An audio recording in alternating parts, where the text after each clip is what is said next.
introduce myself. My name is Cecily Cardew. Cecily Cardew, what a charming name. Something tells me we're going to be great friends. I like you already more than I can say. My first impressions of people are never wrong. How nice of you to like me after knowing each other such a comparatively short time. Pray sit down. I may call you Cecily, may I not? With pleasure. And you'll always call me Gwendolen, won't you? If you wish. The matter's not quite settled, is it not? I hope so. Perhaps now would be a favourable opportunity for my mentioning who I am. My father is Lord Ragnall. You've never heard of Papa, I suppose? I don't think so.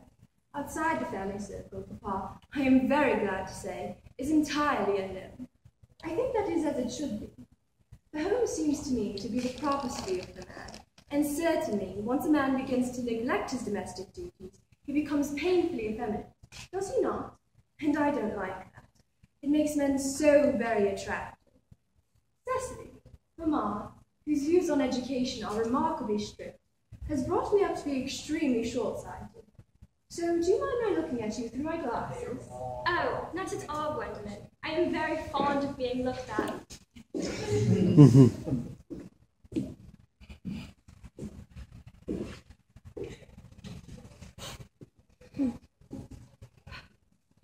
You are here on a short visit, I suppose? Oh no, I live here. Really? Your mother, no doubt, or some female relative of advanced years resides here also? Oh no, I have no mother, nor in fact any relation. Indeed. My guardian, with the assistance of Miss Prism, has the arduous task of looking after me. Your guardian? Yes, I am Mr. Worthing's ward. Oh, it is strange that he never mentioned to me that he had a ward. How secretive of him. The man grows more interesting hourly. I cannot say, however, that this news inspires me with feelings of unmixed delight.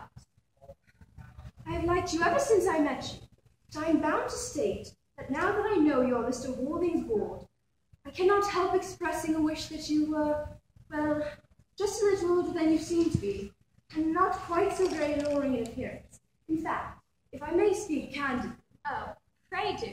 I think that whenever one has anything unpleasant to say, one should always be quite candid. Well, to speak with perfect candour, Cecily, I wish that you were fully 42 and more than you would think. Ernest has a strong, upright nature. He is the very soul of truth and honour. Disloyalty would be as impossible to him as deception. But even men of the noblest moral character are susceptible to the influence of the physical charms of others. Modern, no less than ancient history, supplies us with many most painful examples of what I refer to.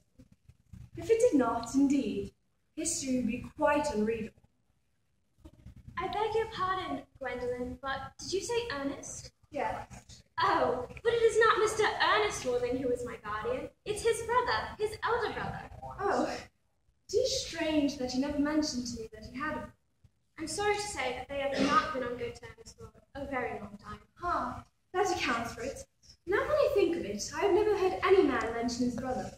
The subject seems distasteful to most men. You've lifted a load from my mind. I was growing almost anxious. I would hate to see any cloud come across a friendship like ours.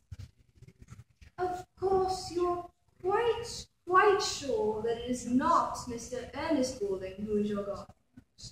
Quite sure. In fact, I am going to be his. I beg your pardon? My dearest Gwendolen, I see no reason that I should make of it a secret to you. Our little county newspaper is sure to chronicle the fact this week. Mr. Ernest Worthing and I are engaged to be married. My dear Cecily, I'm afraid there has been some misunderstanding. Mr. Ernest Worthing is engaged to me. The announcement is to appear in the Morning Post on Saturday at the latest. I am afraid you are under some misconception. Ernest proposed to me exactly 5 minutes ago. It is curious, but Ernest asked me to be his yesterday afternoon at about 5:30. If you care to verify the incident, pray, do so. I never travel without my diary. One must always have something sensational to read in the train. I'm so sorry, dear Cecily, if it is any disappointment to you, but I'm afraid I have the prior claim. It would distress me more than I can tell you, dear Gwendolyn, if it brings you any mental or physical anguish. But I feel bound to point out that since Ernest proposed to you, he has clearly changed his mind. If the poor fellow has been entrapped into any foolish promise, I shall consider it my duty to rescue him at once, and with a firm hand. Whatever unfortunate entanglement my dear boy may have gotten himself into, I will not reproach him with it after we are married. Do you allude to me, Miss Cardew, as an entanglement? You are presumptuous. On an occasion of this kind, it becomes more than a moral duty to speak one's mind. It becomes a pleasure. Do you suggest, Miss Fairfax, that I have entrapped Ernest into an engagement? How dare you? This is no time for the shallow mask of manner. When I see a spade, I call it a spade. I am very glad to say I have never seen a spade.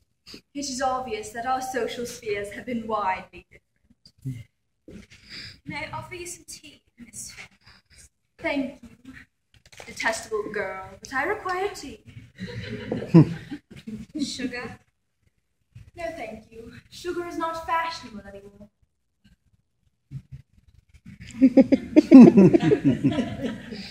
Cake or bread and butter? Bread and butter. Cake is rarely seen in the best houses nowadays.